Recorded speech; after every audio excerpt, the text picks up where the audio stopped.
E nós queremos entender os impactos da PEC da transição para a economia brasileira e mundial. E por isso eu vou chamar agora o economista da Tendências Consultoria, o Silvio Campos. Boa tarde, Silvio. Bem-vindo aqui ao Mercado e Companhia.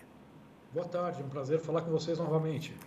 Quais os impactos da PEC pensando nos juros aqui no Brasil? A gente pode ver ainda mais aumentos?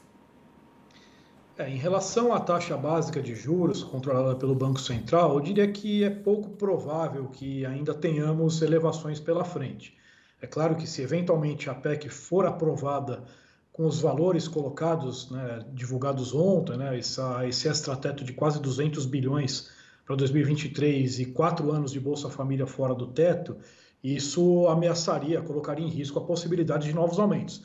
Mas como a expectativa é, como foi bem colocado há pouco na matéria, de uma certa desidratação desse texto, ou seja, uma redução desse valor e mesmo do prazo de Bolsa Família fora do teto, é bem possível que o Banco Central não precise aumentar novamente os juros, ainda que exista o risco dele ter que ser mais moderado, um pouco mais lento no processo de queda a partir aí do próximo ano.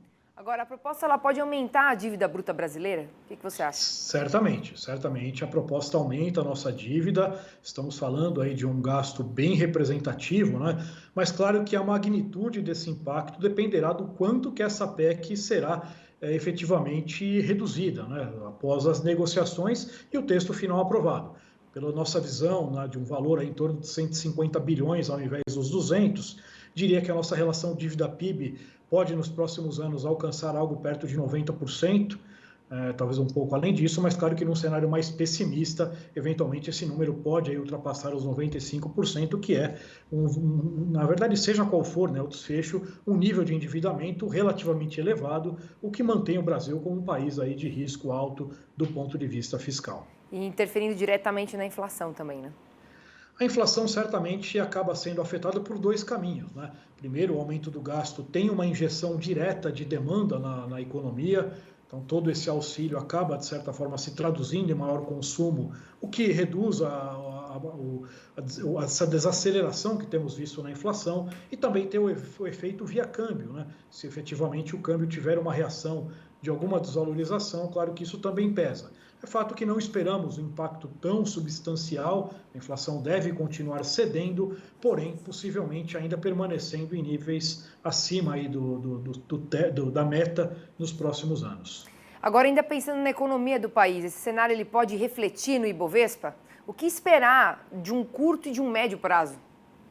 O Ibovespa sofre influência de várias questões, né? Acho que o primeiro ponto importante é externo, né? E aí tem tanto de um lado uma desaceleração global em curso, até um risco de recessão em algumas grandes economias, que é um fator negativo para todas as bolsas, inclusive para a nossa. Tem, por outro lado, o fator China, que aí é a expectativa de uma redução daquelas restrições da política de Covid-0, que até podem gerar algum embalo pontual para o índice. Mas pensando aí do nosso aspecto interno, né, que é a PEC, questão de juros, é claro que os juros altos são inimigos de um bom desempenho da Bolsa. Então, ponderando tudo isso, eu diria que o cenário para a Bolsa nos próximos 2 anos é mais conservador. E o dólar também vai ser impactado. O que você fala sobre isso? O dólar já foi, na verdade, impactado por antecipação, né? Já tivemos uma desvalorização importante aí, né, nos últimos tempos, a própria curva de juros, né?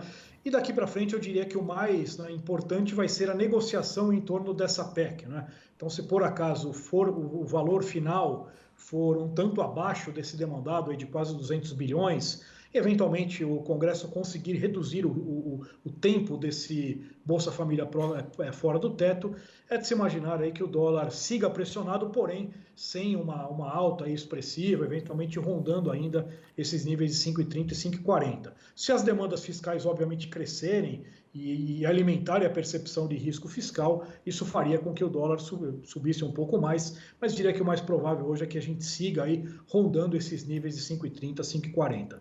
Silvio, quero agradecer muito sua participação aqui com os nossos telespectadores. Aproveito para te desejar ótima terça-feira. Vamos em frente. Isso aí, obrigado a todos, até a próxima.